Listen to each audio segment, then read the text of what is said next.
Hello and welcome everyone to the Cloud English podcast. My name is Luke.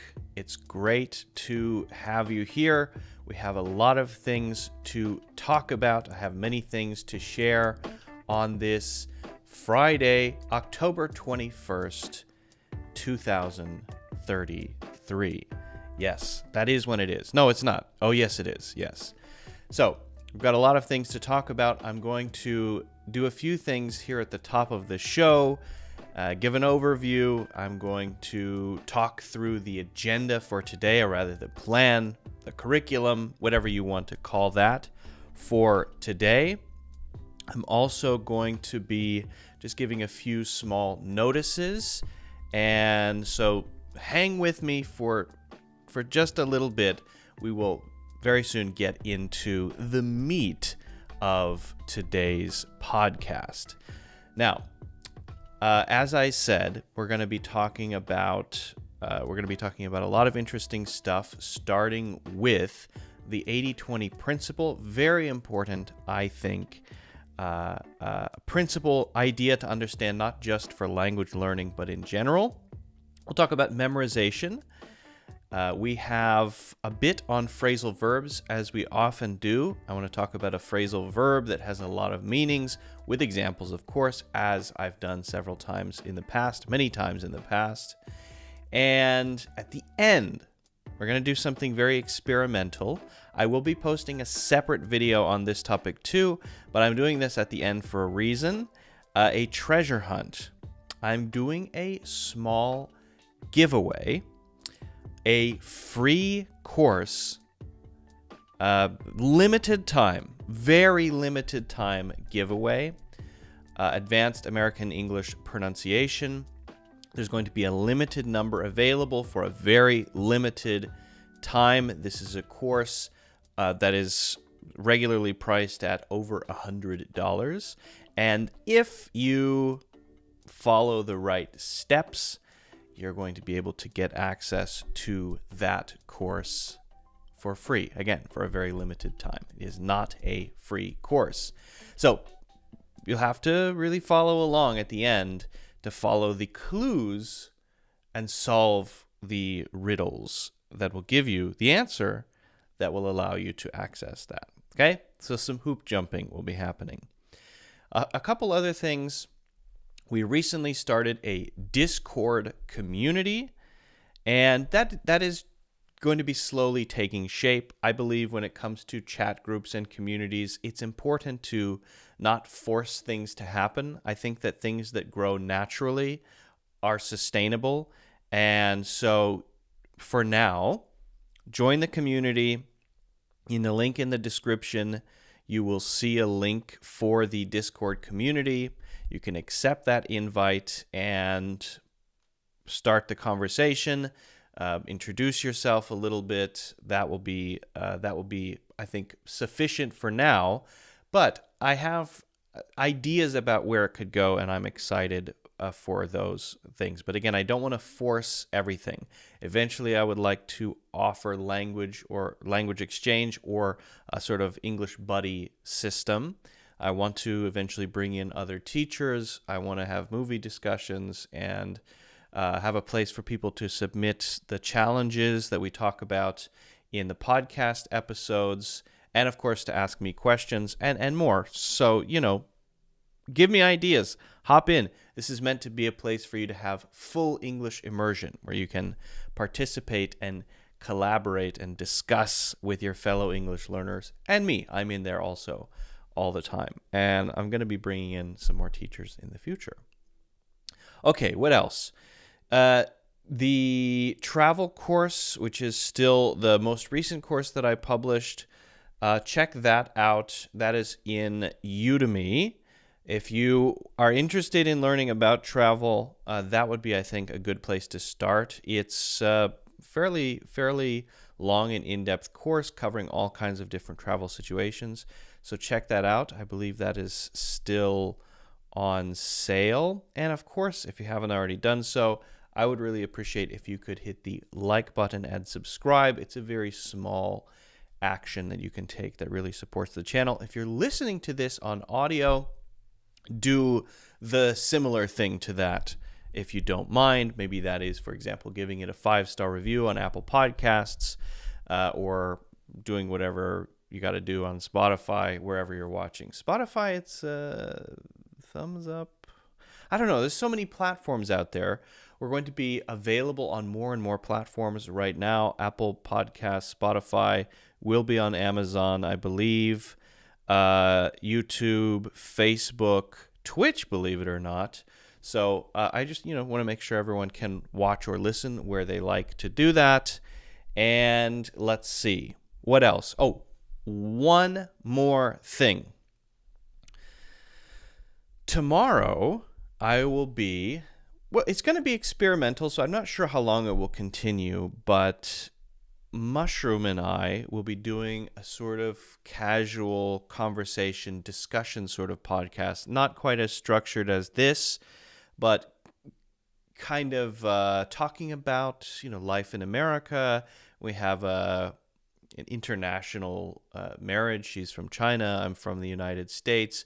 Cultural things, maybe some language things. It's not going to be as sort of a, hardcore English learning, let's go over these topics sort of thing that we do on Wednesdays and Fridays.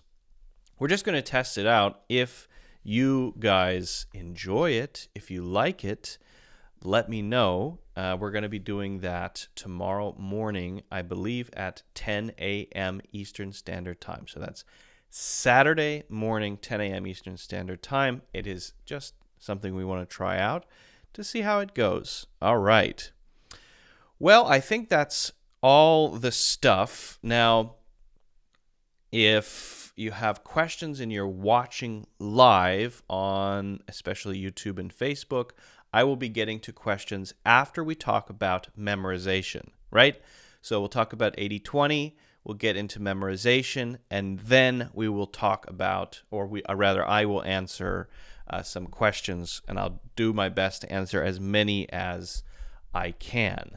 Then we'll do phrasal verbs. Then I might answer some more questions. Then we will get to the treasure hunt. Okay, then I'm going to ask you to make a promise to me during the treasure hunt as well. Trust system. There's going to be some trust system stuff happening. We'll see how it goes. It's very, it's an experiment. Okay. That's a lot of stuff. And now I think we can get into it. So we're going to start by talking about the 80-20 rule, something that I think is really, really important. Okay. I learned about 5 years ago about a concept. There's a concept called the Pareto principle, also known as the 80-20 rule. And it is very interesting, very simple, but very powerful. Okay? So, the 80-20 rule, what is it? And how can you use it to improve your English? Now, I think that there will be things from what we talk about here that you can also apply to other areas of your life. Personally, this is one of the most important principles that I have. One of the most important things in my life that allows me to make decisions that are, I think, the right decisions, to not waste a lot of time and energy, and to generally think about my actions and their consequences in a way that is productive. So we're going to talk about this specifically related to improving your English, and then at the end, I'm going to be giving you a challenge that will help you start to use the 80-20 principle in your own life. Now, you might hear it, I've used different ways to describe it. 80-20 principle, 80-20 rule, Pareto principle. Pareto is the guy who came up with it studying pea plants. And what he noticed was that a small percentage of input, led to a majority of output. What he noticed was overall pea production in his garden was basically caused, maybe I can rephrase it. A small percentage of the pea plants produced the vast majority of the total number of peas.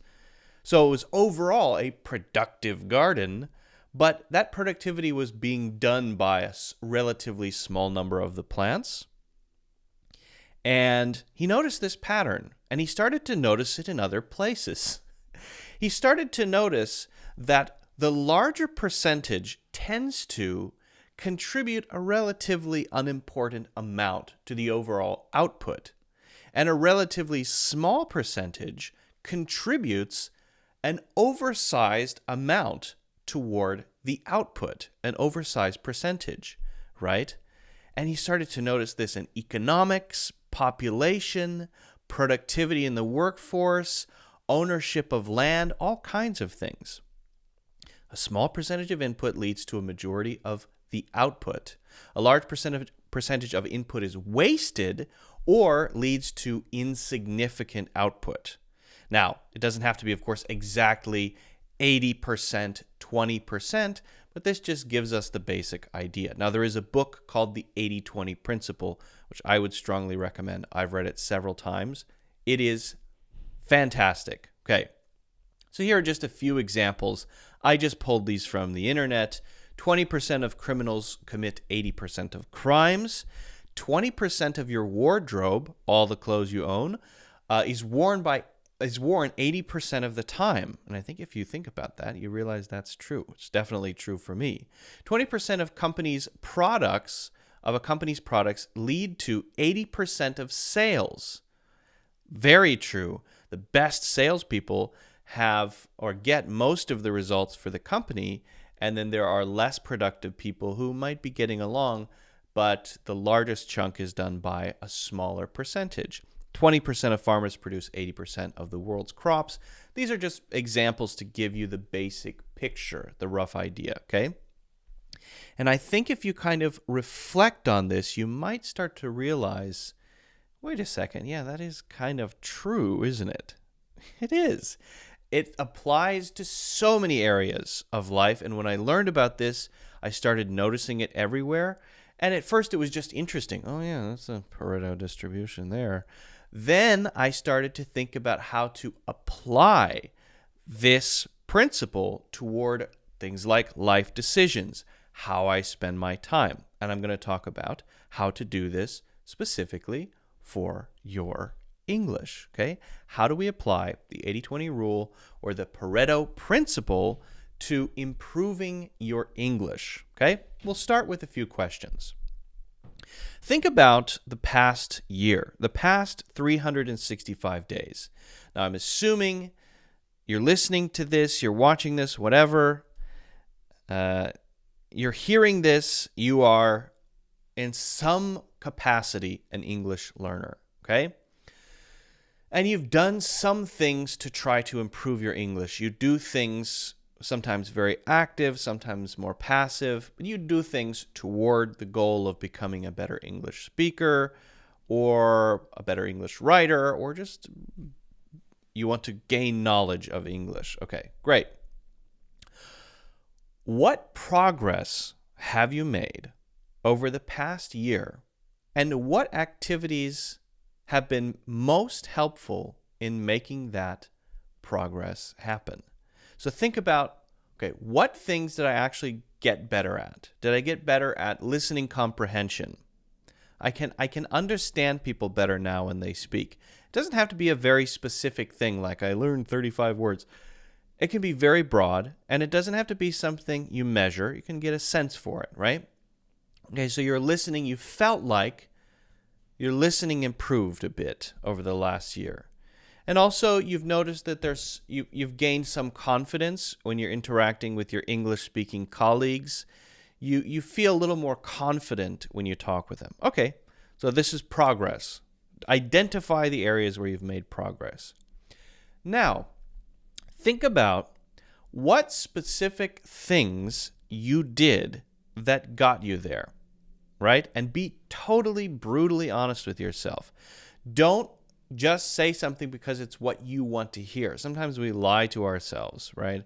Oh, I think it's because I studied these words. No, what is it really that allowed you to make progress there? Well, let's say it's confidence, right, when speaking with your colleagues. Just an example. You feel more confident. Why? Okay, well, my boss forced me to give a couple of presentations.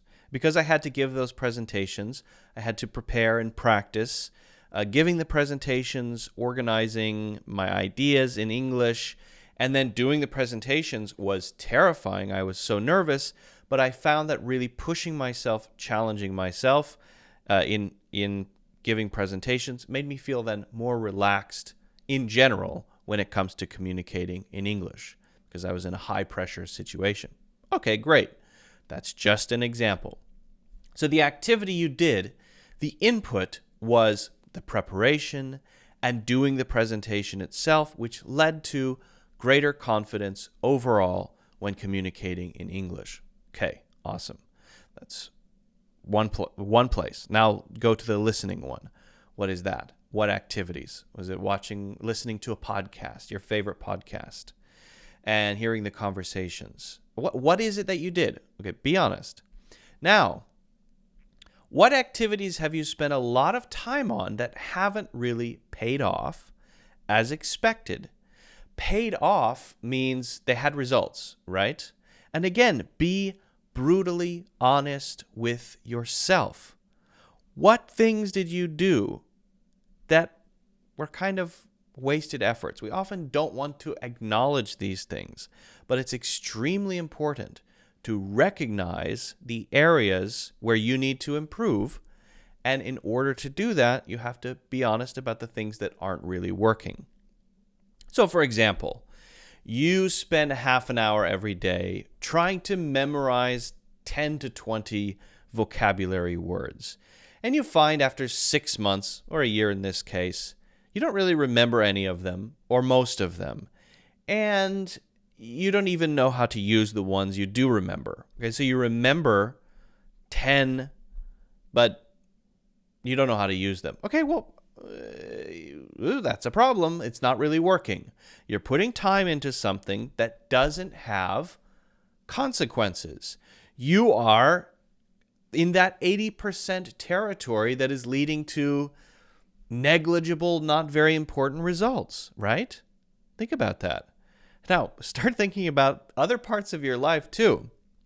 Where are you spending a lot of time, putting in a lot of time that's not leading to anything, right? And this is where it gets into this crazy territory of what I like to call controlled laziness. I have this little phrase in my head called controlled laziness, where I use laziness as a way to make sure I'm following the 80-20 rule in as many areas as I can. Because I don't want to get stuck in this way of thinking of hard work equals progress. That is the biggest problem of all. If you get stuck in the idea of hard work equals progress, what happens is you just get addicted to working hard, and then you look back after several years and you realize, oh, I feel great because I worked so hard, but nothing happened. So instead, if you become obsessed with results, if you become obsessed with output, with outcomes, with what happens, let's call that outcomes, then you don't get addicted to doing things one way or another. You choose your activities according to their outcomes. This is extremely important. A lot of people are the opposite. They don't think about outcomes. They only think about what actions can I do, what activities, right? So let's take action, okay? This is going to be it sounds very obvious, almost childish, almost silly, right? This is what I want you to do. Very simple. Well, read the book, The 80-20 Principle, number 1. It's very easy to read. Okay.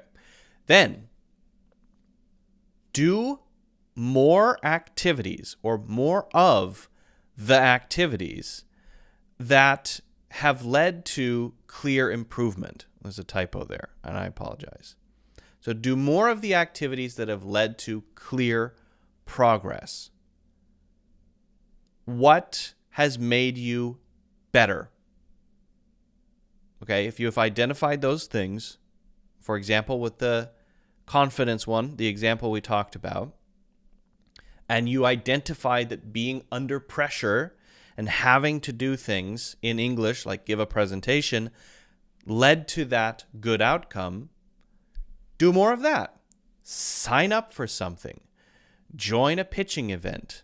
Put yourself in pressure situations. Do more of those things, and you're going to improve more because you've seen that already work, right? Number 2, change or stop doing activities that aren't producing results. That sounds almost silly, right? But if you think about it, we're often just saying, I'm going to just do these activities. And we don't think about what happens when we do them, right? No, really think about the results. Am I actually improving when I study all these words?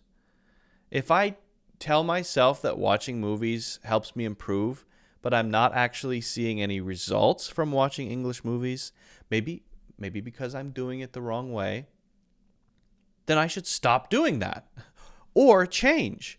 For example, with the movies one, you're watching movies with subtitles in your language. Therefore, you're focusing on the subtitles. You're not really depending on your ears, and your listening is not improving. Okay, that doesn't mean that watching movies doesn't work necessarily. It doesn't mean it can't work. It might mean you just need to think about how to watch movies better.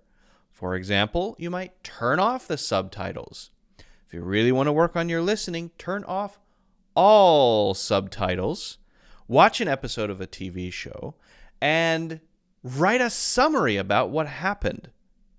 Or stop every couple of minutes and write down what you think is going on. Try it a different way. Try to optimize the way that you do things. So don't assume that because something is not working that you have to automatically just stop doing it. Maybe you're doing it the wrong way. So you have to really be careful there. And then also seek new ways, new methods, new activities, and evaluate them based on their outcomes. Again, this is all outcome focused. Yeah. See if you can find a new strategy for doing something, a new method, a new activity, a new exercise. But then don't just say, all right, now I'm going to do this for a year, right? Do it for a little while and then go back to the results. Is it working? How well is it working? What's going on, right? Always return to the results. Always refer to the outcomes. Okay. So a few things just to keep in mind with the 80-20 principle. And again, if you're thinking about other areas of your life where this can apply, I strongly encourage you to check out that book. It is the book that perhaps changed my life more than any other book. It was a life-changing book for me, and I read it, and then I read it again, and it blew my mind. I'm just trying to get the basic ideas across. So one thing that happens is what's called sunk cost fallacy. Sunk cost fallacy makes us sort of do more of what we know isn't working well. And it's because we get into this loop where we say, well, I've already been doing this for 3 months. So since I've already put in this time, I probably shouldn't stop now. I should keep going. Because otherwise, then what was that 3 months? It was a waste, right? Well, maybe that is the sunk cost fallacy, where all you're doing is making the choice to waste another month. So instead of dwelling on the past and saying, oh no, I've wasted time, imagine you're looking back after, instead of 3 months, 6 months. Well, now you've wasted 6 months. So every single day that passes where you're doing something the wrong way is more wasted time, energy, effort, money, perhaps. And so don't be afraid to stop or change what you're doing just because you have been doing it for a long time. It's a famous fallacy. It's called the sunk cost fallacy. Don't get stuck in that, okay? It's also okay to measure outcomes objectively, right? That means, rather subjectively. Did I say objectively? I meant subjectively. Objectively if you can, but you can't always do that. So objectively would be, I took the IELTS test. I got a 7.5. That's how good my English is. My goal was 7.5. I met my goal. Okay, subjective success. No, I'm getting these mixed up. Objective success. Okay. Subjective is an internal experience. I feel like I'm getting better. I feel like my listening is improving. I feel that I can use these words better. I feel like I really understand this part of English grammar. I feel it. Don't throw that feeling away. Usually, in my view, in my experience from working with a lot of students around the world for many years, that feeling is pretty accurate. So if you feel a certain way, it's probably about right. Honestly, it's probably just about right. So if you feel deep down, my listening's definitely improving, I'm understanding more of what people say, use that as confirmation that generally whatever you're doing to get there is working, kind of, right? And accept it as an outcome, right? Sometimes we want to say, oh, well, I can't measure it, so I can't accept it. It's okay to accept subjective general ideas of how well we're doing, right? Totally fine. But if you can do something objective, like an IELTS, like a feedback from a teacher or something like that, fantastic, right? Finally, laziness, which I think is controlled laziness, very powerful. It's better to be lazy and do what works than work hard doing what doesn't work. I believe that I came up with this. So I think it's not bad, right? That's not bad. That's a tattoo for me. I'm gonna tattoo that on myself. It's better to be lazy and do what works than work hard doing what doesn't work. So if you look at someone working 16 hours a day on something that isn't working, isn't producing results, and you're sitting back playing video games most of the day, but you spend 1 hour doing what does work, and a year later your outcomes are better, then all they've done is work hard. They're running on a treadmill and not going anywhere. Again, we get stuck in this idea that hard work equals progress. It doesn't. In fact, it can hurt progress. It can make you go in the wrong direction. And that's a big problem. So many people get stuck in this. But if you have I'm not telling you to be lazy, but if you have a laziness mentality, then you start thinking about things like this. Well, is there a way? Do I have to work 14 hours on this thing? Is there a way for me to do this thing in less time and just as well? Where you don't want to sacrifice quality. You could be thinking about your work in that way. Do I actually have to be doing this? Or is there a way for me to do this just as well in less time with less energy? For work, that might be to delegate something, right? Maybe someone you work with is actually better at doing that. And so if you ask them to do it so that you can focus on something else, then your time isn't divided and that thing that you focus on is maybe more impactful. Okay, great. That would be a work example.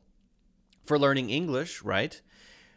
Maybe all of that time you spent learning vocabulary, 3 hours a day, hasn't helped you gain in confidence in speaking. This is the biggest one I see. People study, and as soon as they're in a conversation, they don't know what to say. But if you just didn't do that, or did it much, much less, and instead, twice a week for 30 minutes, you practice speaking, or you recorded yourself and did a video, or you went to a meetup and had a conversation with native English speakers, you would be gaining confidence and skill using the language that you learn, and you would probably be improving much faster with overall much less time spent and probably much less effort as well. Right? So just don't assume that hard work equals results. That's a big red flag, pet peeve, no. All right? All right. So your challenge. Think about, and everyone has them, me included, everybody. What things have you been wasting a lot of time on? Think about it. Start thinking about that. I want to know what they are. So you can leave those in the chat or in the comments, or if you want to put those in the challenge submissions in the community Discord, you can do that too. Second, what things have led to the biggest outcomes? What things have led to the biggest results? LED, led. Ask yourself this question. If you just ask yourself that, you'll start to notice that actually these few activities are giving me a lot, and these many activities are not giving me much. This is a very powerful way to start thinking, I think. Let me know what you come up with. I'm very curious to see. If you haven't already done so, don't forget to hit the like button and subscribe. And of course, check out my courses in the links in the description. You can sign up first for Natural English Conversations, and that is a free course. So start there and let me know how it goes. Okay. Now, I apologize for a couple of typos on screen here. I don't know how, when I was creating my slides, I allowed myself to misspell the word lead, and it's just pure carelessness. I would love to be able to blame the autocorrect, but it's possible that it's just purely my fault. Okay, so maybe we can make a lesson out of my blunder. So here's an interesting thing about this word. Lead is a verb, and it means lead, right? To lead others, to lead a pack of cows, right? That is lead. To be a leader, that kind of lead. If you're talking about that in the past, then it is LED, pronounced led. Led. I led them out of the wilderness. The group was led by a middle-aged accountant named Devin, right? Past tense. But then there's another word which is spelled Lead, which is pronounced in the same way as the past tense of lead. So lead as a verb, lead. Led, past tense of lead, the verb, led. But then noun lead as the metal, the material, chemical symbol PB, I believe, is pronounced led in the same way as LED. So there you go. At least I was able to use my horrible mistake in a teaching moment. Nobody likes making mistakes. It happens. Whenever I make mistakes, I feel disappointed in myself. I want to bang my head against my desk and say, why? I'm just going to correct this so that I have a correct version for the future. So give me a moment here. A small percentage of input leads to majority of output. Where is that? The other one I made. What progress have you made over the last year, and what activities have been most helpful in making that progress happen? Okay. Do more activities that have led to clear improvement. Okay. Now I've got it. I'm just fixing it for myself. Okay.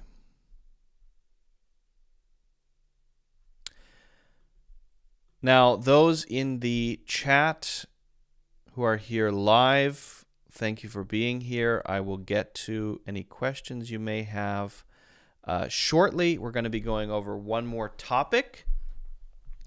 And I also want to just remind everyone, so our objectives for today, we talked about the 80-20 rule. We're going to spend a little time talking about memorization. Then I will answer some questions. So put your questions in the chat now, whether it's questions about pronunciation, idioms, phrases, grammar, whatever it may be. I'll do my best to answer a few questions if you have them. And then we're going to talk about the phrasal verb go over. Might sound very simple. It is simple, but of course it has several different meanings and uses, right? So we're going to go over that. We're going to, whoa, I just used it by accident. That's one of them. We're going to go over that, and then treasure hunt time. I will be giving you a challenge step by step, and if you solve the challenge, then you can get access to one of my courses for free for a very limited time and a very limited quantity. There's a limited number available and for a very limited time. Now, for those watching this later, I would encourage you to still do it. I will, once the initial little, because from right now, it's basically 24 hours, okay? So, for those watching this or listening to this later, I would recommend still trying it, still attempting it, and I will, as a sort of good job, I will give a big discount. So there will be a huge discount code that you can use to get a course. If you want a course, you can get it at a big discount. Okay? So that'll be how it works. Oh, and there's one more piece to this. I have hidden the same thing. I have hidden it in, well, actually it's a slightly different code. It is a unique one that can only be used once. It's a giveaway situation, but you have to find it. The clues that I'm going to give you will lead you to a specific place in New York City. Now, if you're doing this somewhere in the world, not near New York City, solving it will give you the coupon code to use to take 100% off of one course, right? However, if you are physically in New York City, you can physically go to that place where the pin is. And I have buried a little capsule beside a tree. And if you dig it up with your fingers and you take it out, you'll find a little black capsule. And you take out a little piece of paper. There, you will have instructions for how to get all of my courses 100% free. only one person. The first person who finds it will be able to get that. I'm only giving this away to one person. You have to physically be in New York City, find the thing, dig it up, open it, and then you'll have the instructions. So I think that's kind of fun. I like doing treasure hunts. I think they're cool. I think they're interesting. Not everyone does, but I really like them. And I plan to do more of these in the future if you like them. Oh, this is Vitali the whole time? Okay. I'm seeing in the chat someone who's been here quite often, and I'm realizing it's someone that I know, and I didn't know that until now. Always with the great examples there. Okay. So let's talk about memorization. Juan wonders, when I use memorization, I feel that I've forgotten it soon. How can I fix that? Well, I'm about to talk about that, so let's do it. Let's do it, shall we? We shall. Okay. We shall. Let's do it. Why not? Okay. Let me hop over to my slides. And we'll do that. Okay.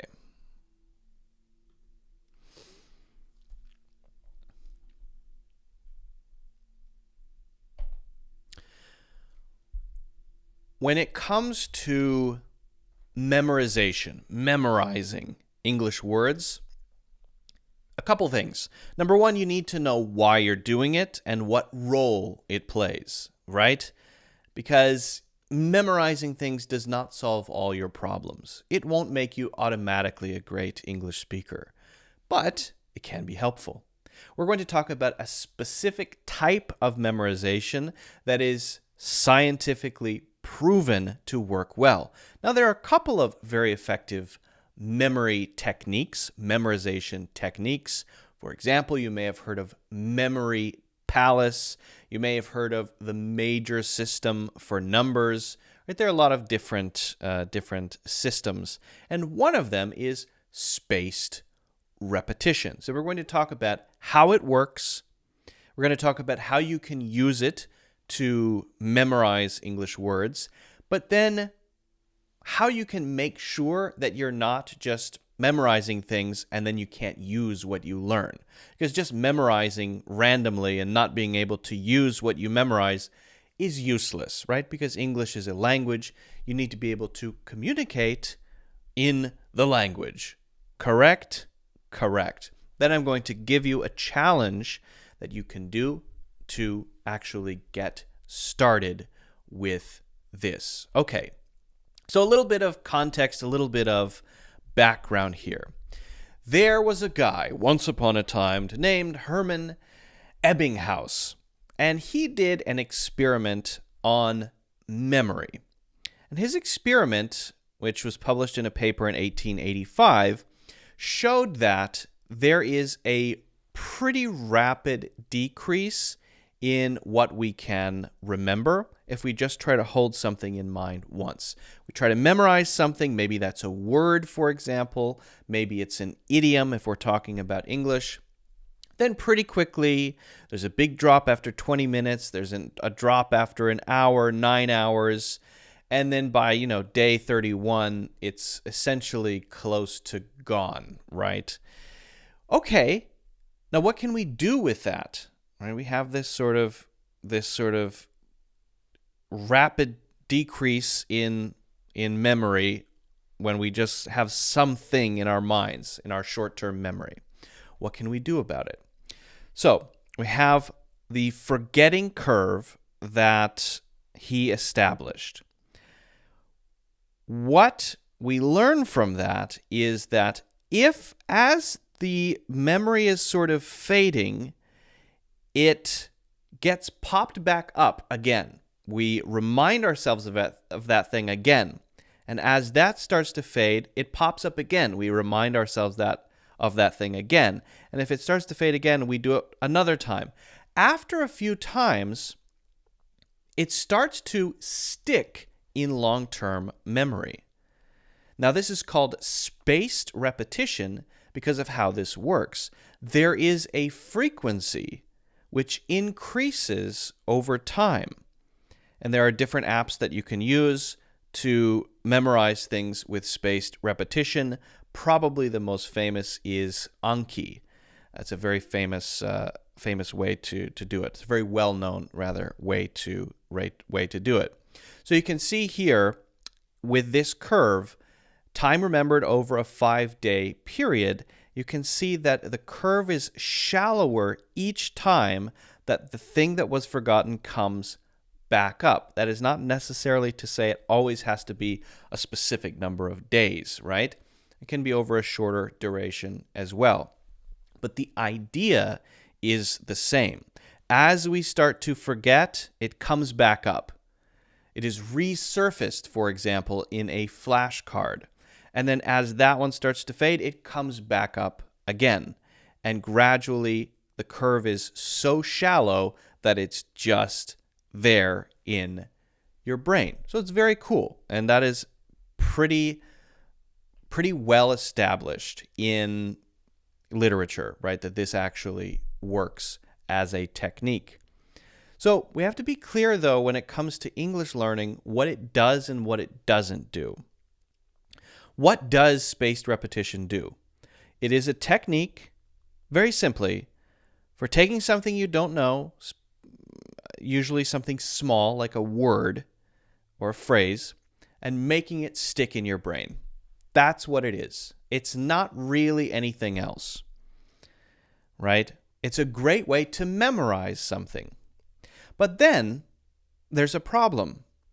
When it comes to language, we need to use what we learn. We need to communicate with language, right? You learn stuff that you can, so that you can speak with it or write with it or whatever. And you want to be able to use what you learn when you're speaking, when you're writing, when you're communicating. So it's important to then know what it's not for. It's not for that part. So once you've really memorized something and it's in your brain, you then need to fit it into the language that you use. And that means learning in context. That means when you learn something new, you need to make sure you know where it was used, right? You need to know the context of its usage. Then you memorize it, and then when you start to use it in your daily life or in your writing, you are continuously thinking about the correct context. Not just this thing by itself in space, but a thing in a context, in a sentence, right? That's very, very important. You have to be able to use what you learn. The other part of this is about different meanings, for example, of words and phrases. Phrasal verbs famously have multiple meanings. Words have multiple meanings, right? So you need to be aware of that too.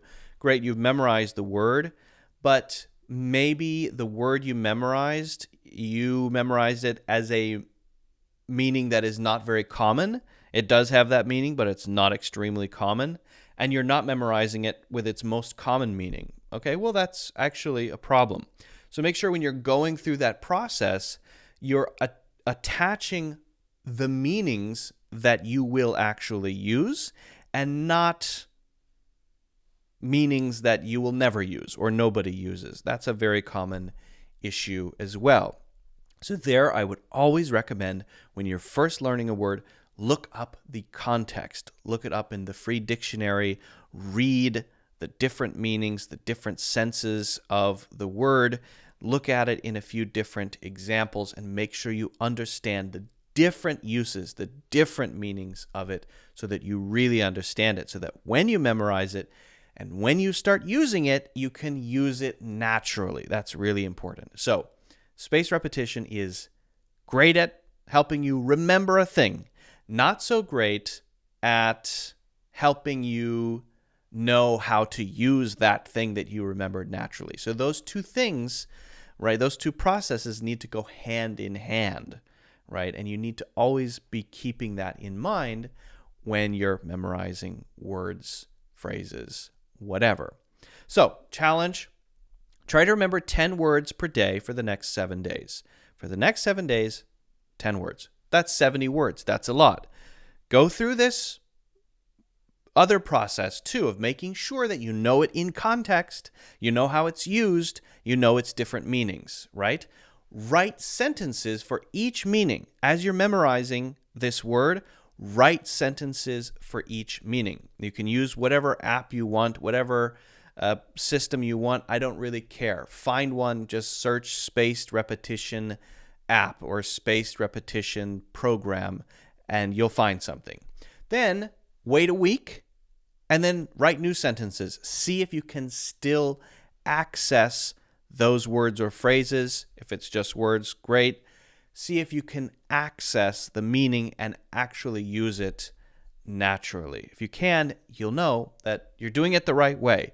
But you might see some weak areas. You might make some optimizations, some small tweaks, and that's fine too. The key thing is to make sure what you're doing is actually accomplishing what you want to accomplish. Great, now you know 70 words. My next question, can you use those 70 words in a sentence? If you cannot naturally use those 70 words in sentences, I would consider you to have not really learned those words. Okay, so just make sure that you're doing those things together and you're not just learning words and phrases in isolation. Okay? If you have any questions, let me know. Share your word lists with me. I would love to see those. Don't forget to like and subscribe, and also check out my full courses in the links in the description. Okay. Do you think Duolingo is a good tool for practicing spaced repetition? The only thing about, Duolingo is good, to be totally honest with you. It is very good. But you should use it. But there's a little too much structure, I think. Right? There's a bit too much structure so that you're kind of cornered into learning what they tell you should be learning. And I believe if you're really trying to improve your English, that it should be your context. You should be learning in your sphere of what you encounter in your life. So what's the best place to discover words that you should be learning? How about work? How about movies and TV shows? So if you're at work, you work with other English speakers, and you hear 3 different words, 3 new words a day, those are the words you should be learning. And you get a boost there because you are learning them in context. You're learning them for work. You have to learn them, kind of, right? So I believe that it's better to discover words around you in your life as opposed to following a program that tells you what words to learn next. It's not bad. It's not wrong. I think Duolingo is fantastic. However, I don't think it's as effective as using your own context for word discovery.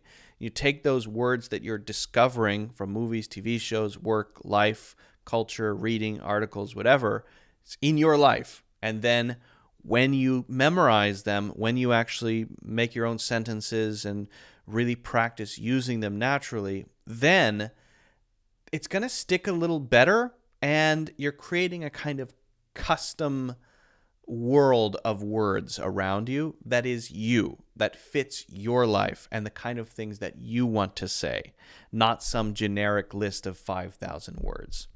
That's my opinion on it. Again, I have nothing against Duolingo whatsoever, but yeah, you can easily build your own word list just by paying attention to what's going on in the world, for sure.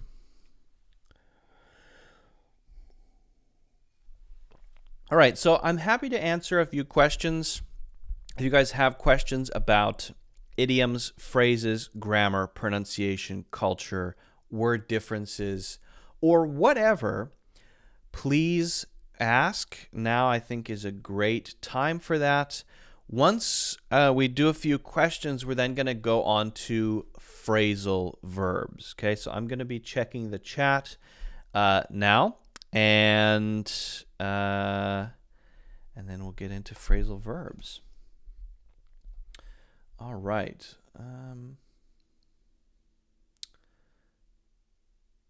Sorry to give.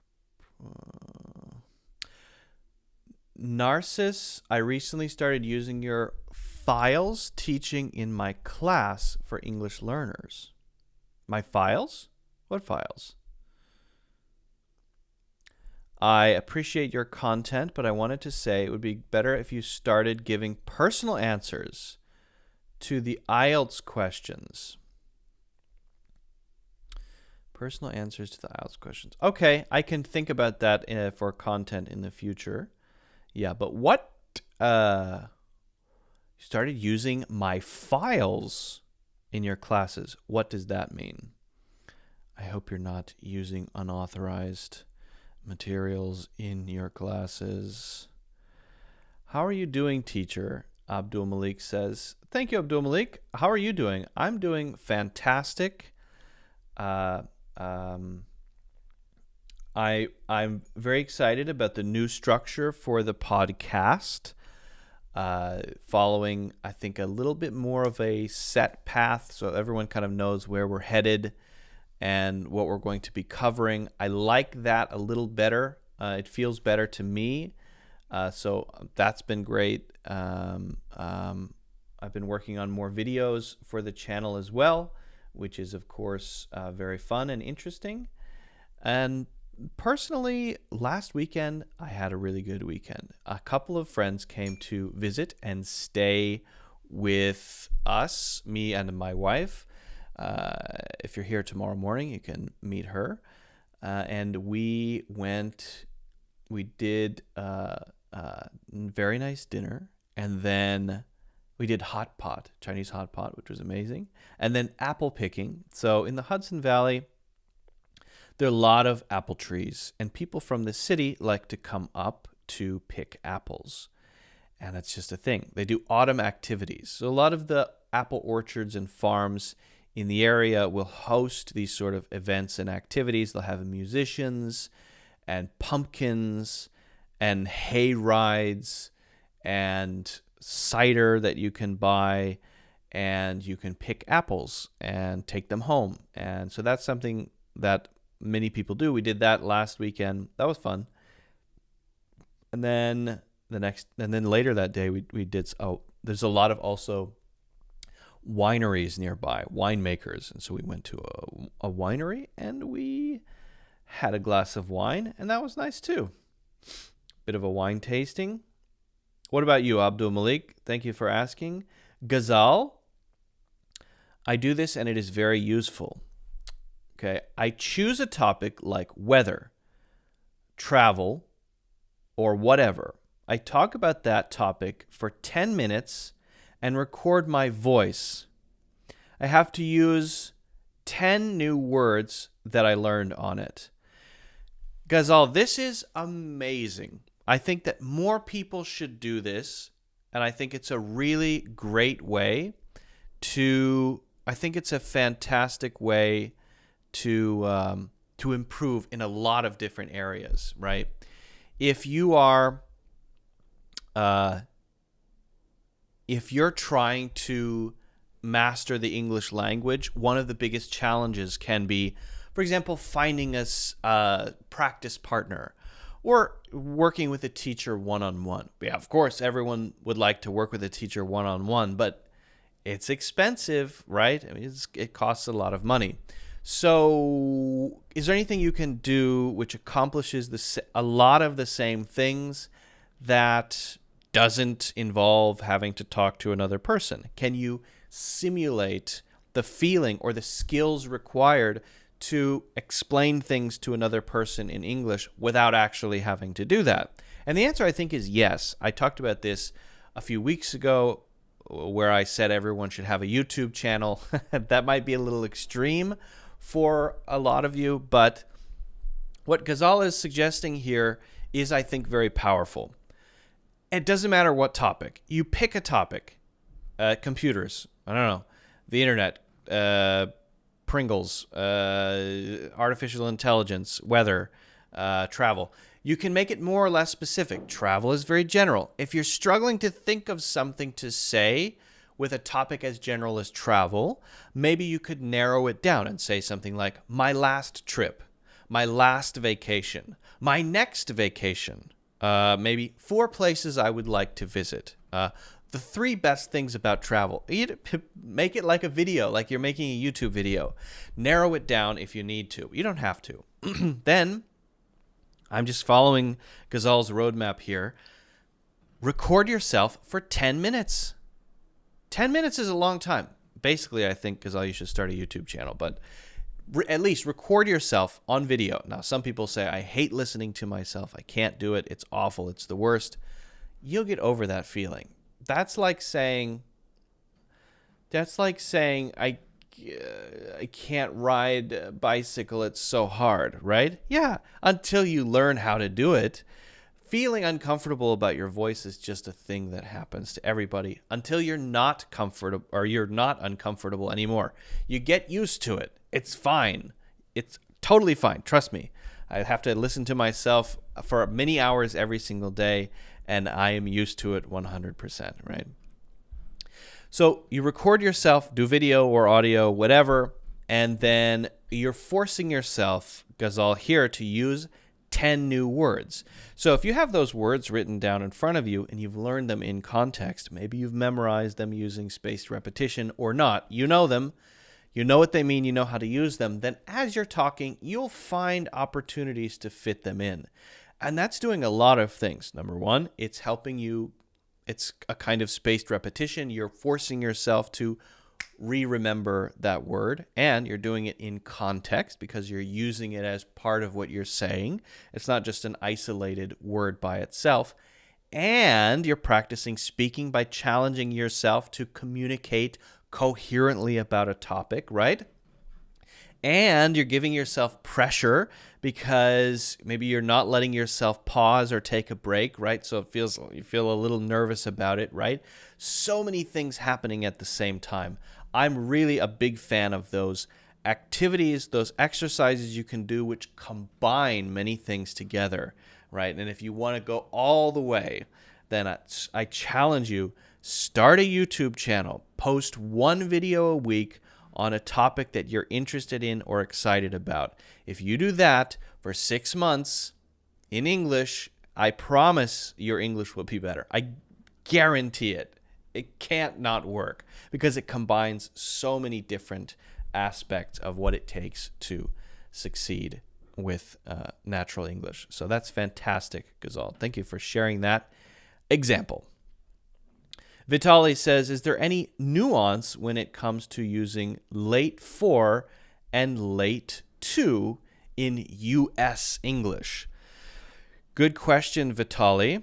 Late for and late to. That's, I think, generally the same thing, right?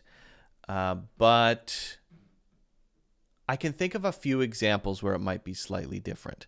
So late for would be typically an activity that you're going to be, no, sorry, it's the other way. Late for might be typically an activity that you're going to do, right? So late for, it emphasizes the activity. Late for work would be emphasizing the fact that I'm late for the thing I have to do, which is to be at work and do my work, right? Late for my workout. You have a workout you were supposed to do. That's an activity that you were going to do, and you didn't arrive on time, okay? Late to is often more focusing on not the activity that's going to happen, but it's focusing on just the place that you're going to arrive at or the thing that you're going to arrive at. And there's less emphasis on what's going to happen when you get there. So there, if I say, I'm late to work, it's almost like the feeling of saying I'm late to work is I'm late, and it's just the walking in the door part. That's what I'm late for. And it's not really, you're not really thinking about so much the stuff that's going to happen, the meeting that you have at 9 o'clock, that sort of thing, right? I was late I was late to the movie. Okay. Late to the movie, late for the movie.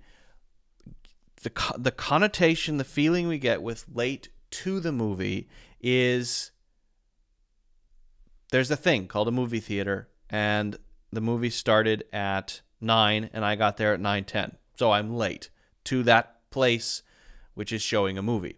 Late for the movie, it feels more like people are waiting for me, and when I get there, we're going to watch the movie. It just has that more sort of interactive feeling. I mean, again, they're usually used in the same way, but you asked about the nuance, and I think really the nuance is about that feeling of to being the moment of arrival, and where is that, or what is that for? And then for being you are missing out on some ongoing thing. You're missing out on the meeting. You're missing out on the work that you need to do. So hopefully that makes sense. I might be able to come up with better examples given a little bit more time, but that's the basic idea. How can I use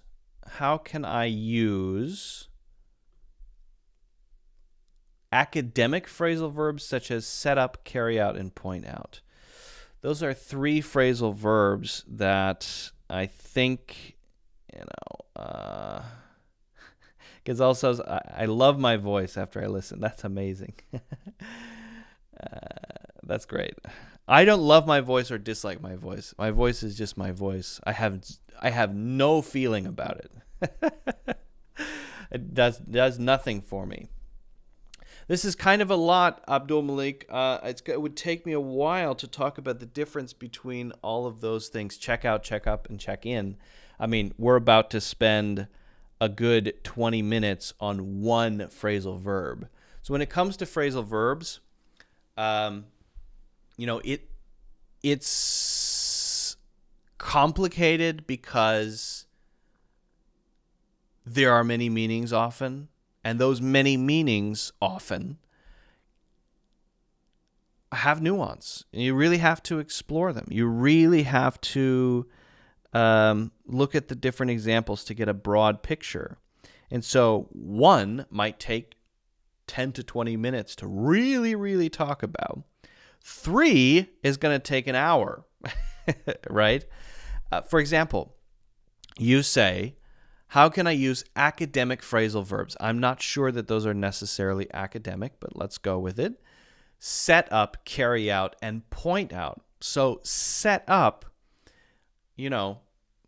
set up being to establish something like a business, a setup being a physical thing that you have to assemble, set up being a trick where you're getting someone to do something that they don't know that they're doing, and they're going to probably fail, right?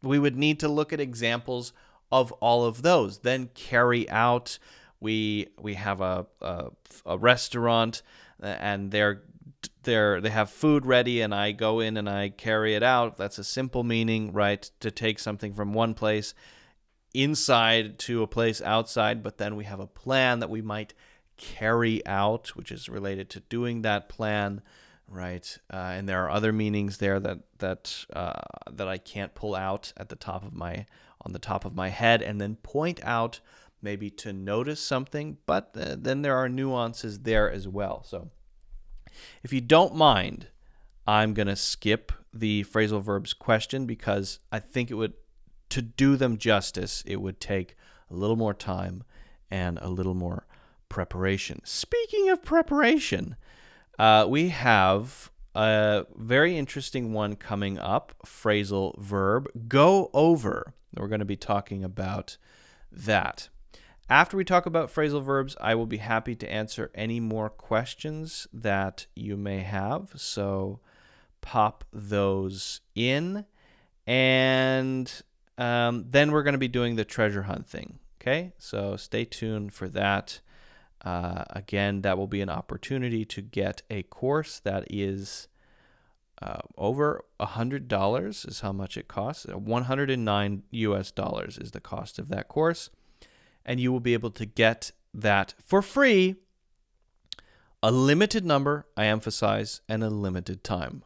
For those watching this or listening to this later, you can still follow along, but the solution, which is a coupon code, will turn into a discount rather than free. I cannot just make a course free all the time. That would be bad for business. All right. So go over, shall we? Shall we? Shall we? Let me take a sip of Joe, which is cold by now. I had 3 cups of coffee yesterday, and it gave me anxiety. It was too much. I had too much coffee, and it caused problems for me. It gave me anxiety. I know my limits now. 3 cups, 3 very strong double Americanos, back to back. I now know my limit. That's my limit. That's too much. Oh, sorry. 3 back-to-back Americanos, followed by a gamer energy drink, a giant gamer energy drink. That's my limit. That's too much. And all that within several hours. That is a caffeine overload. It caused me problems yesterday, and I won't be doing that ever again. Yeah, that was bad news. But this is my first cup of coffee for the day. He's gone over to the Conservative Party. He defected. Yeah. Yeah, that's a good one. Actually, Vitaly, I'm going to bring that up for my second set because, if you don't mind me borrowing that, because I think it adds a layer to the one that I'm going to be talking about, because I'm talking about the sort of physical meaning of go over for my second set, and I think that'll be an interesting one to bring up. So thank you for providing that. Vitaly always has fantastic explanations, answers, and examples. Okay.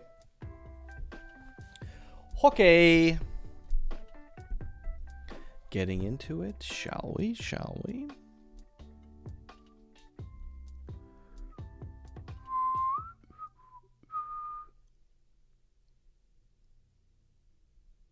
Let's hop over to the Blackboard.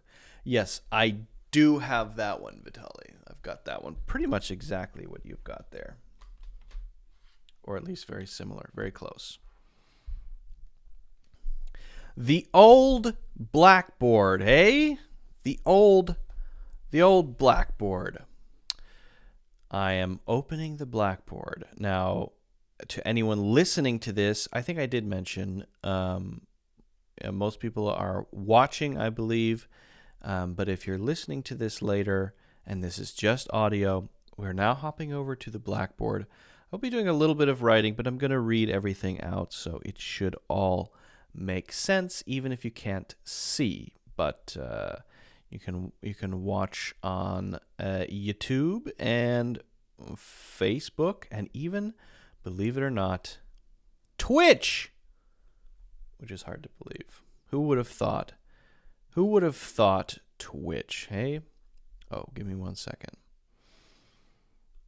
I forgot to open my thing. I gotta open Photoshop. All right, here we go. Now we're good.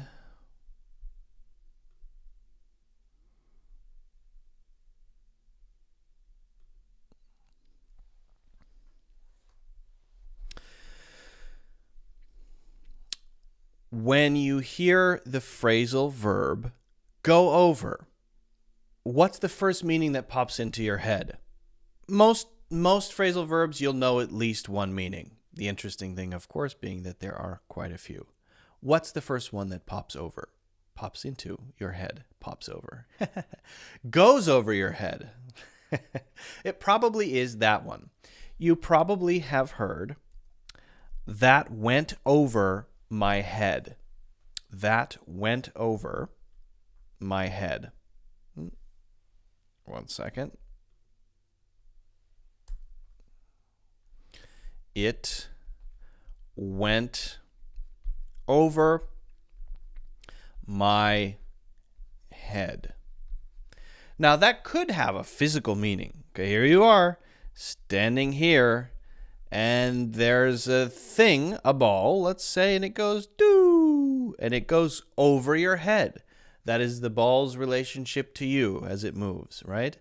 But then there's the other meaning of over my head, which means I don't understand it. Someone makes a joke, a very smart joke perhaps, and it's so smart that I don't understand it.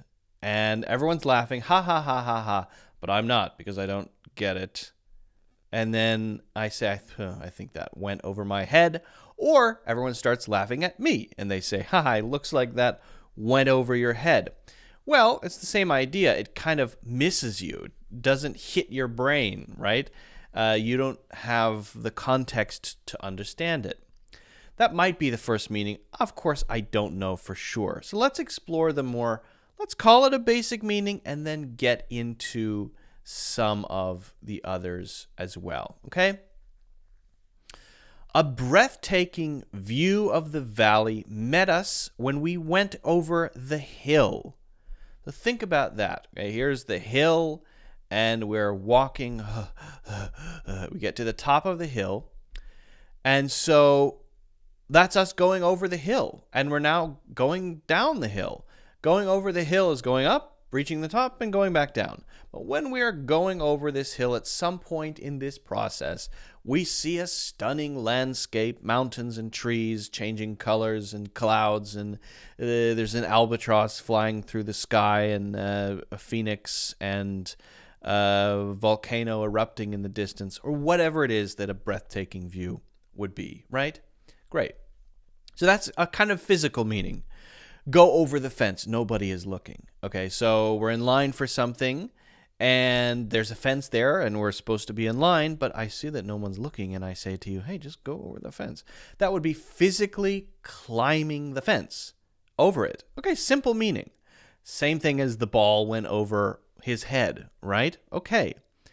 But then we get into this territory of things going over people's heads. I gave you the example of the joke, right? That kind of went over my head. I don't understand it because I'm a dum-dum. But you went over my head with something that you should have brought to me is another one that is also kind of non-physical. We're not talking about a physical thing going over anyone. Here is Tina, the big boss. And here is Tony. And Tony is managed by Tina. Tony reports to Tina. Right? Tina's Tony's boss. And here's me. And I have a concern, a complaint. We won't say what it is, but it does have something to do with the quality of coffee being served in the office. Come on, guys. And so I go directly to Tina and I say, Tina, what the heck? We have a beautiful office, but you're serving crap coffee. How am I supposed to do my job with this quality of coffee? Tina. And then Tony finds out that I talk directly to Tina. Well, you're supposed to follow the chain of command or whatever. And so Tony then says to me, you went over my head. That means you're supposed to talk to me, but you went directly to Tina, my manager, and now that's causing problems for me. So whenever this happens, we can say it's going over someone's head, going over someone's head. Okay? So we have this kind of non-physical feeling, right? This non-physical usage that is kind of connected to the physical usage, which would be, for example, the ball going over the head. Okay, but let's now go over, spoilers, let's go over another meaning. Everyone goes over to Grandma's house for Thanksgiving. This is true. In fact, Thanksgiving is coming up for me, and I will be going over to my grandma's house for Thanksgiving to eat some delicious food. Although I'm not a big fan of turkey, it's a bit dry. But the other stuff is really good. So that simply means we're here, and here's Grandma's house. And we go from here to Grandma's house. We often, instead of just saying go to that place, we say go over to that place, right? If two people are standing close to each other, 10 feet away, one says to the other, come over here, instead of just come here. It helps us hint at the movement of going across something or from here to there. It doesn't add tons of meaning in this case, but it does give us, I feel like, a sense of the movement, a sense of it, even though we go to Grandma's house for Thanksgiving has the same basic meaning. Okay, when are you coming over? That would be someone asking, when are you coming over? Come over means I'm here, you're there. Come over. When are you coming over? Oh, we're going over in about 20 minutes. If you wanted to say we're coming over in 20 minutes, that's totally fine. We're coming over in 20 minutes. We'll be there in 20 minutes. But going over is just as natural and very common. Again, why do we need the over? I don't even know. I think it just gives us that sense. Okay, now, there's a really interesting example here that I cannot claim as my own, given as a suggestion, and that is he's meaning he has gone over to the conservative party. Okay, now, this is no longer physical, right? So you have two parties, let's say the Liberal Party on the left, the Conservative Party on the right, and you have someone who has been on the left their entire lives, then they've changed for some reason. They've defected. They've it's hard for me to say it without saying it. They've switched parties, okay? But instead of saying switch, that feels so sudden. It's like a light switch. It's not like that, right? When you change your allegiance, when you change your priorities in life, it's a gradual process. So I think we get a feeling of the movement. So many things happened to Stacy in the Liberal Party that she has decided that she's fed up with it, and now she's going over to the Conservative Party. It's a movement. There's something happening. It might be gradual. It might not be sudden. It might happen in stages, right?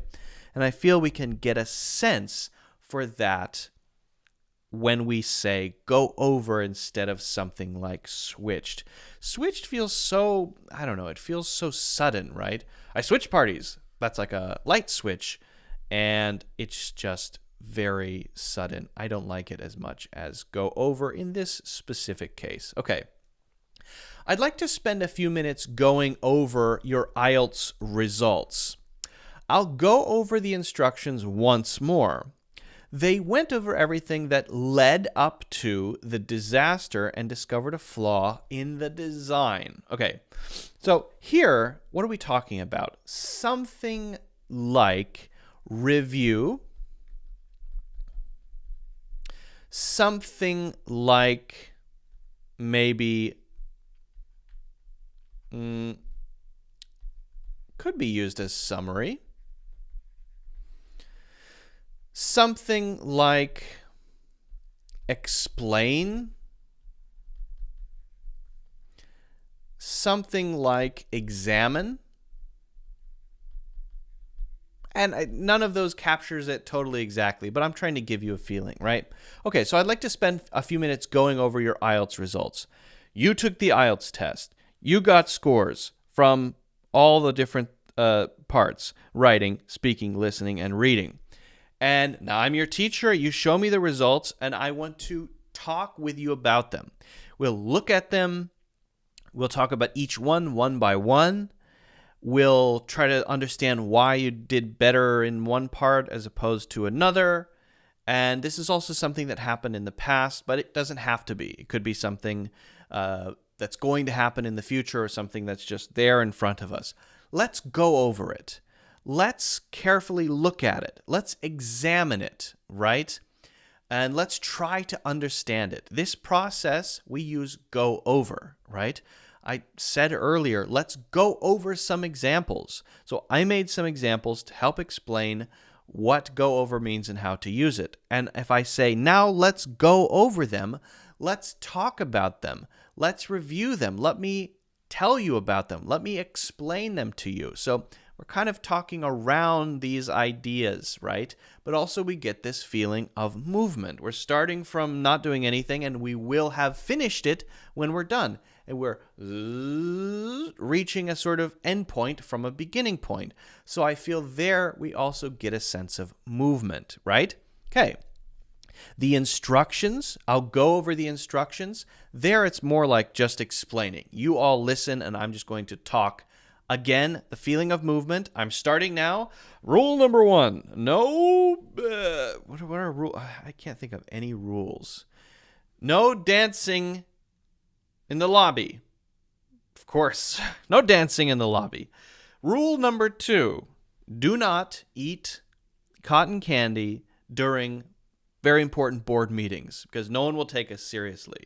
Rule number 3. Pants required at all times unless it's business casual Friday. So we're now talking about them one by one, right? You may bring pets to work only on Bring Pets to Work Day, but no turkeys allowed. Only dogs, cats, and pelicans. Okay, so we're going over the instructions, or we're going over the rules. We're kind of doing it one by one. So there it's kind of a sweeping thing that happens. There's a feeling of a process, right? Okay. They went over everything that led up to the disaster and discovered a flaw in the design. Richard Feynman, world-famous physicist who came up with Feynman diagrams, which are very cool to learn about, and contributed a lot to the field of quantum electrodynamics. He was involved in the process of trying to figure out what happened, the investigation into the Challenger disaster. So Space Shuttle Challenger lifted off in the 80s, maybe 80s. I think it was in the 80s, and exploded shortly after liftoff. Oh no. So what happened was they brought in a commission of people who investigated the disaster, and Feynman was part of that group, and they reviewed. So there you're looking at what happened in the past. You still use go over.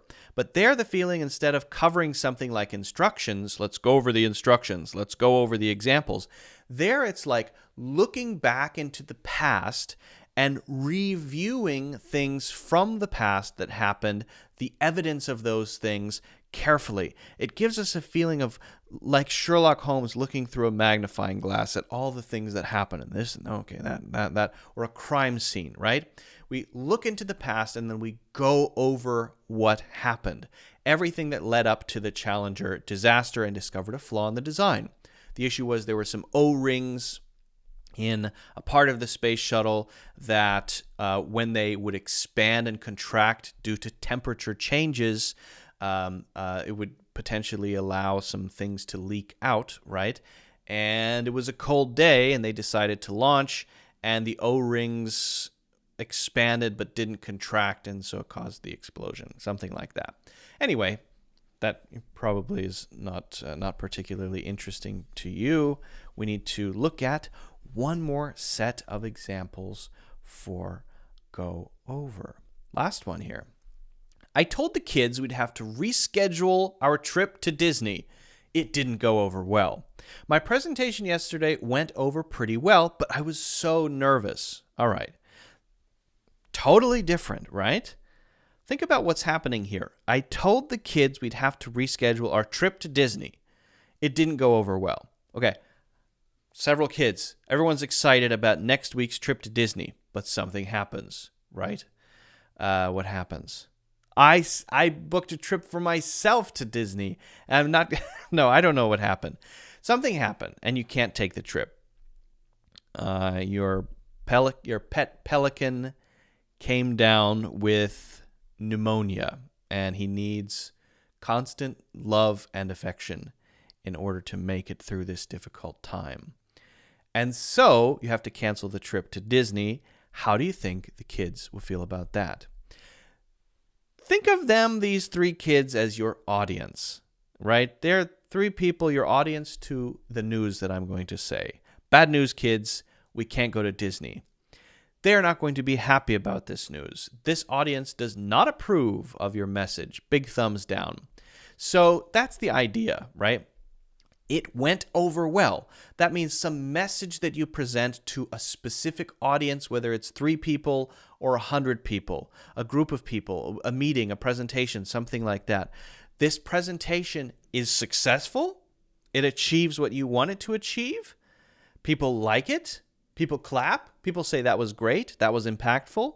In which case you would say it went over well, or it didn't go over well, meaning that no one liked it. People were angry. Maybe you presented well, but the news is bad. So it's not only about how you present it. It's not about your style. It could be that. Maybe you get so nervous that you collapse on the floor and start twitching, right? It could be just that the thing that you say is not liked. Right? I presented it perfectly, but it's bad news and people don't like that. Like the kids with the Disney, right?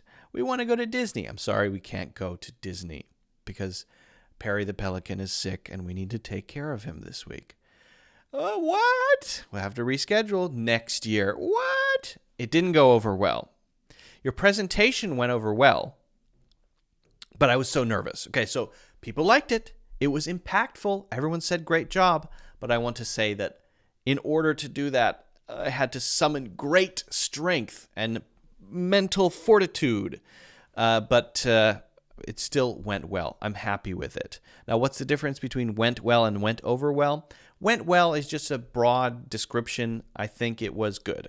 Went over well emphasizes the reaction of the audience, the feeling of the audience. If I say it went over well, the audience was receptive of the message. They liked what they heard, and maybe they liked the presentation itself. Again, whether you consider the audience to be one person telling one person something, good news or bad news, an idea, or 1,000 people, it doesn't really matter, okay? So I challenge you to try to go over in all of the different ways that I did. Follow my examples. Try to make your own. If you can make examples based on what you learn, then you have not only input, but input and output. That's what you want, right? It would be hard to do output without input. You want output and input. If you just learn something, you're going to forget it pretty quickly. It's going to be gone within a week, several days. But if you learn something and then you make something with what you learn, you write down your own examples, you practice examples based on my examples, it's going to stick, right? Especially if you do it today and do it tomorrow. You're going to remember all of the different uses of go over, and that's going to be something that you can then use in your real life, which is what learning English is all about, communicating and expressing yourself effectively. So share those with me. You can share them with me in the comments. You can share them with me if you want on the website, or you could share them with me in the Discord if you want. Okay? If you have any questions, let me know. Don't forget to hit the like button and subscribe. Also, check out my free course in the links in the description. Okay. All right. Thank you for listening to that. And I thank you very much, Vitali, for contributing the example in regards to going over. I think I used it exactly. I didn't say i.e. defected, but you said that, and that was great. I appreciate that. Wonderful. Fantastic. Magical. Delicious. Stellar. All right. Ding. Do we not have a ding? Do we have no ding? I thought there was a ding. Where's the ding? Is this a ding? There's a ding. We got a ding. We got a ding. Okay. All right. If you have any questions, I'm going to just scroll through and see if I missed anything. I would be curious to know what you guys have planned for this weekend. I think I'm going to, after this, go and get some Vietnamese food. Maybe I'll have a banh mi sandwich. Maybe. Who knows? Wouldn't be the first time. And it certainly won't be the last. Otherwise, I'm not quite sure what I'm going to do this weekend. I don't have any specific plans. Besides the discussion with Mushroom tomorrow. I'm excited for that. That's going to be more of a free talk, so I hope you can join. On Saturday at 10 a.m., I don't know if it will be every week. We'll see how it goes. Kind of just a fun thing to try, and if people like it, then we might keep doing it. When I say people, I include myself there. I'm also a people. I'm one of people, you know.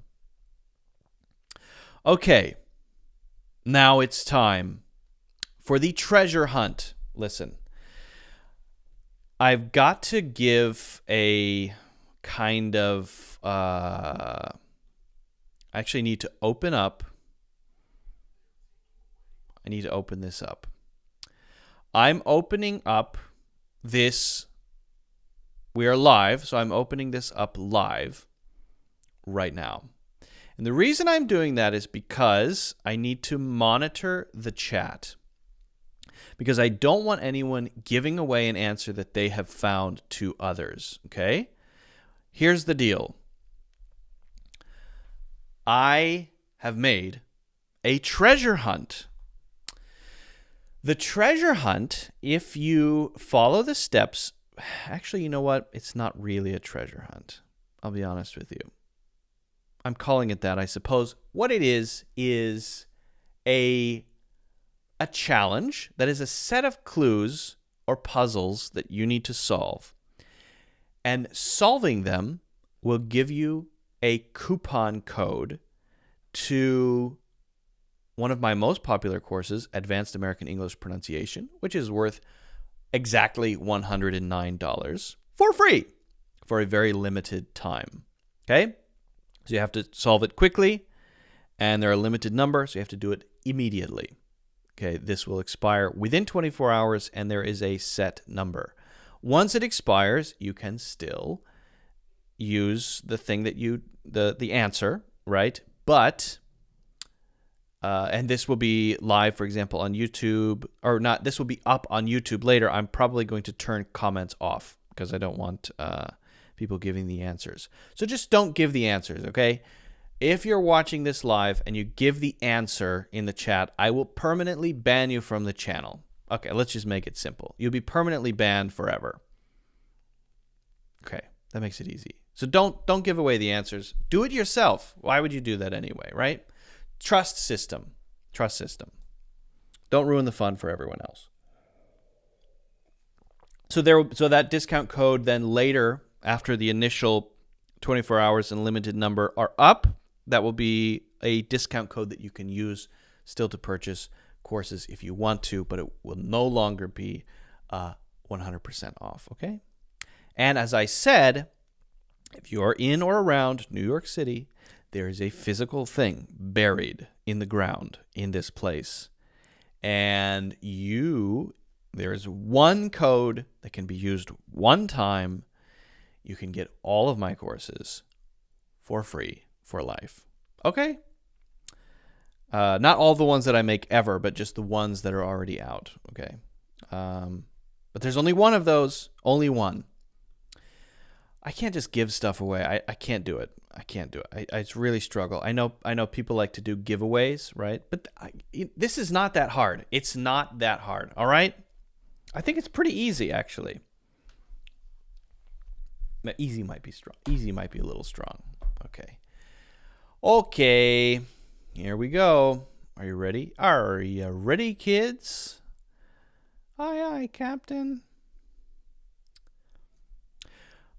I'm going to be giving you clues that will lead you to build coordinates, GPS coordinates, which you can then search and find an answer, but you have to follow the instructions very carefully.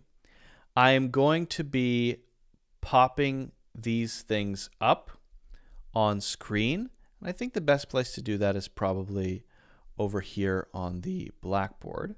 So let me just make these things disappear, and we'll just do it as text, I think. All right, to keep it simple. Again, do not put your answers into the chat. Do this on your own, by yourself. Okay. First, we're going to have two sets of coordinates. You need to be filling in the blanks here. Okay. Each dash represents a number. The underscore represents one number. If you see two side by side, that's two numbers, okay? I'm going to be giving you a template, but we're going to be looking for, when you put in GPS coordinates, north and west, all right? Clue number 1, and this is part 1, okay? Part 1,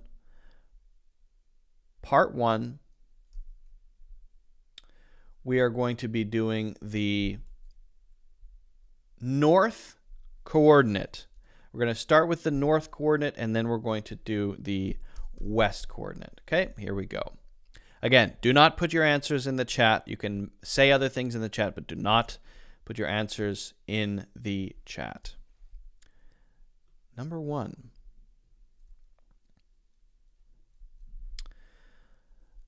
The number of phonemes in English -4 equals. The number of phonemes in English -4 equals. Okay? So you should have 2 digits there. 1, 2. I'm going to write these down or screen capture or however you want to do it. Okay? Second one. We're in part 1 here, okay? So you should have 2 digits so far. Do not put it in chat. The 21st prime is. I have a couple of non-English related ones in here just to make it a little easier. The first part is a little easier. The second part is a little harder. The 21st prime is. And then we have two more digits there. Okay.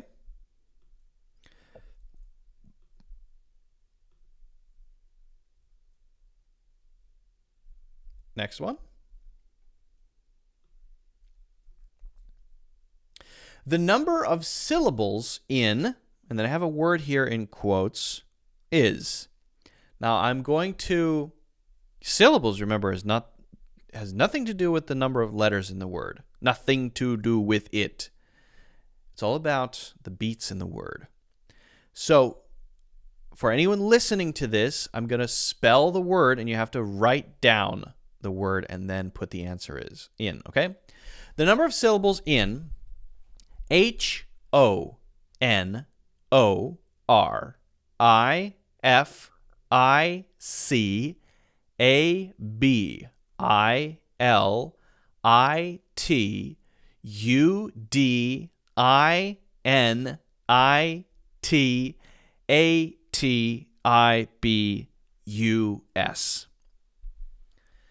The reason I'm not reading that out is because if I read it out, then it's going to tell you how many syllables. You have to figure that out on your own. HONORIFICABILITUDINITATIBUS. Okay. All right, we've got 2 more for this part, and then we're going to go to the west coordinate. Here we go.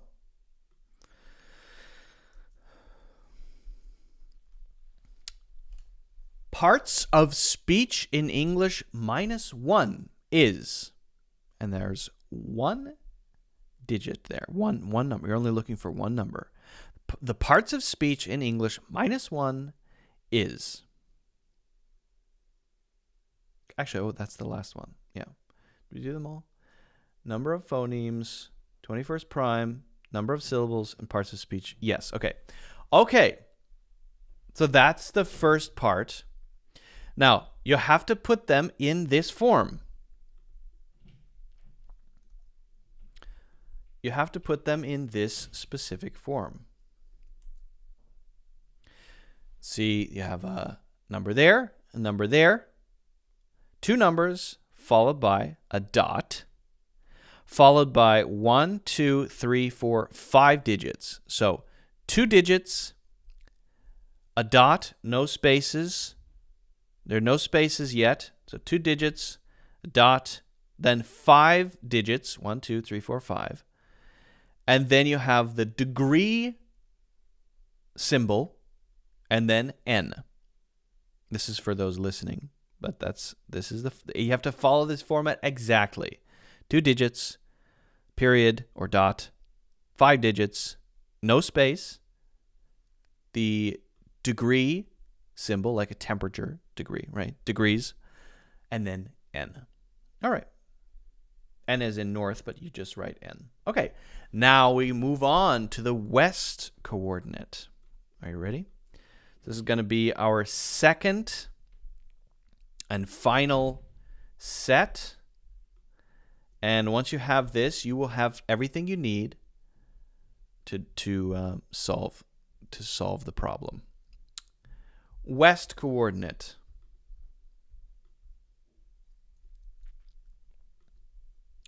I don't know if these are not too hard, but they're a little harder than the first. Just a tiny little bit, okay? 2 month names are etymologically derived from the names of Roman emperors. The first one is the blank month of the year. Actually, it's a blank and then TH because we just want a number here. Again, we want 1 digit here. 2 month names are etymologically derived from the names of Roman emperors. The first one is the blank month of the year.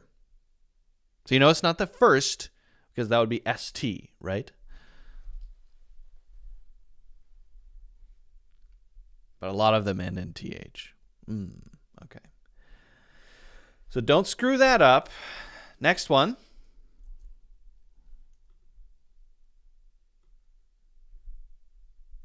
Next one. Here we go.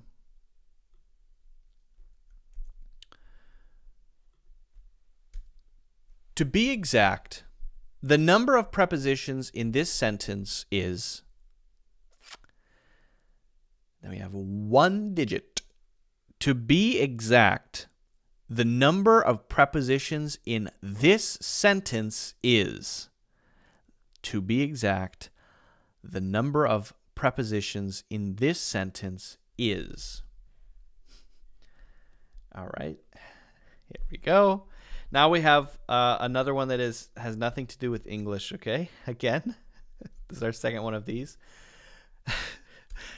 The number of problems Jay-Z has is... The number of problems Jay-Z has is... And there should be 2 digits there. The fill in the blank there is 2 digits. The number of problems Jay-Z has is... Great. Okay, and then we have another syllable one. And we're looking for 1 digit. And this is 1, 2, 3, 4, 5 words separated. And I'm going to spell it. LAS, new word. PALMAS, new word. DE, new word. GRAN, new word. CANARIA. LAS, new word. PALMAS, new word. DE, new word. GRAN, new word. CANARIA.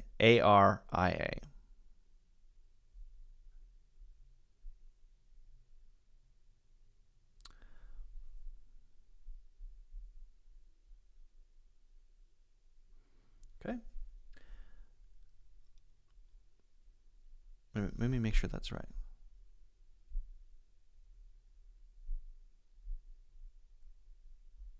Oh yeah. Oh, it's right. I got scared for a second. If it's the wrong one, ooh, that'd be scary. That'd be so scary. Okay. Last one. Maybe the hardest? I don't know. Not that hard, I suppose, but. Here comes the last one.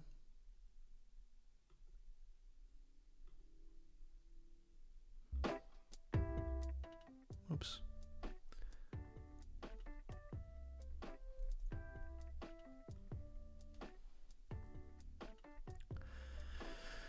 Saline is a noun.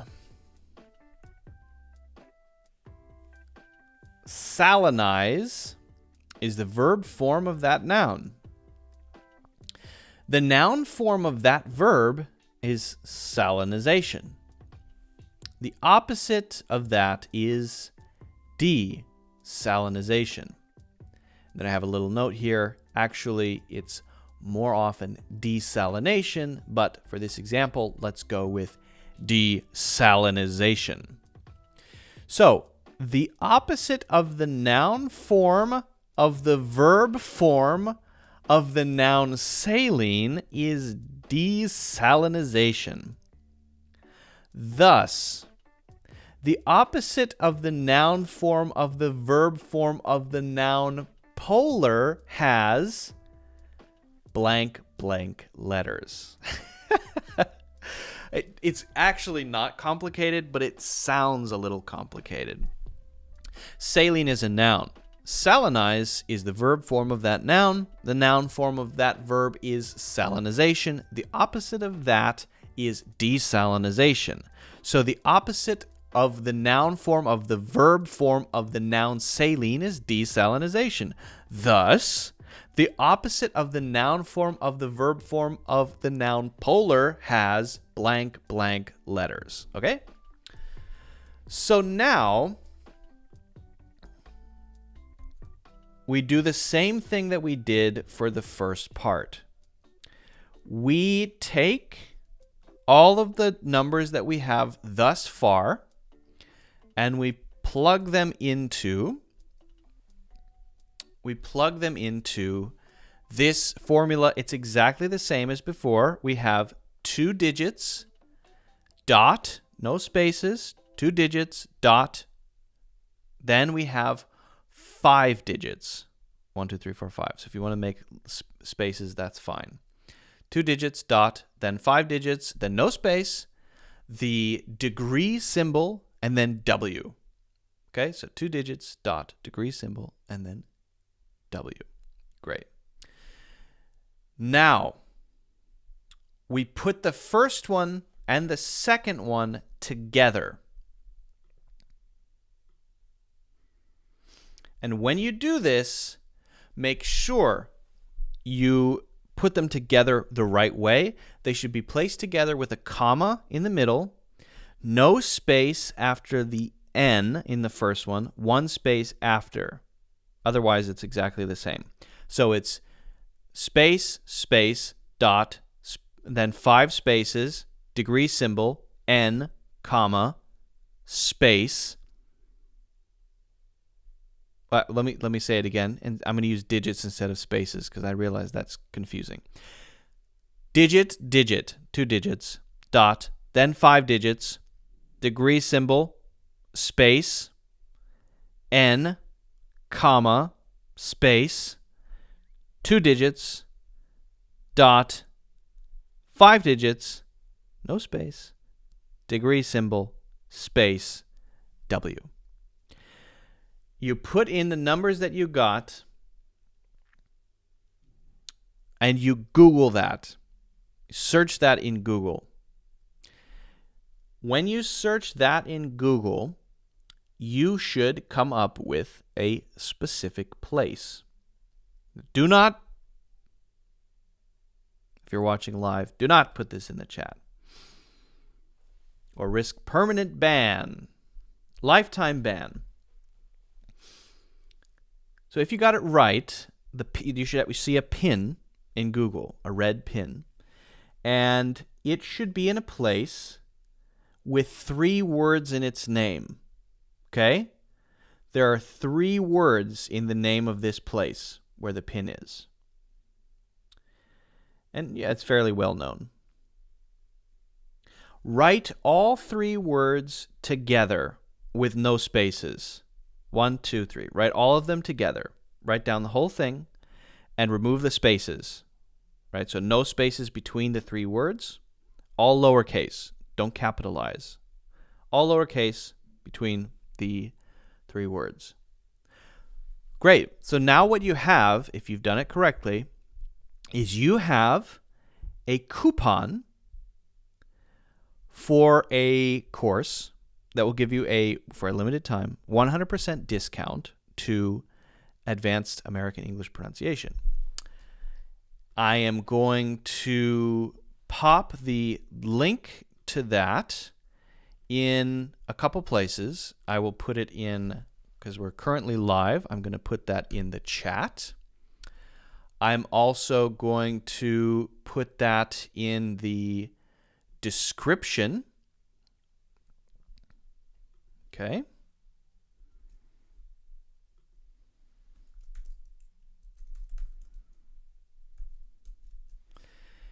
And I will make sure that that's available. Let's see. Do I need to do that for Facebook too? Don't put the answer. If you go to that link, you will see at the top of the page something along the lines of coupon code, I believe. Let's see what it says here when I go to that page. Yeah, coupon code, and then beside it, apply. So it should, if you've done it correctly, cancel out the dollar amount and make it 0. Okay. And I'm going to pop this into the Facebook as well. Apologies to those listening afterward. I know that there's some live mechanic stuff going on here that may not be extremely interesting. But you know what? It serves you right for listening later. How dare you? But I will put this in the description. So now if you're listening to this later after the first 24 hours, then you... And I would encourage you to just not put the answer in. Let people figure it out, right? You got it. Great, you got it. Let people figure it out on their own. Let people have fun figuring it out.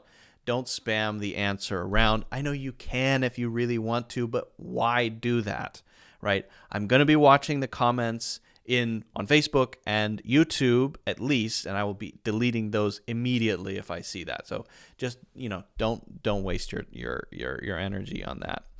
Enjoy the course.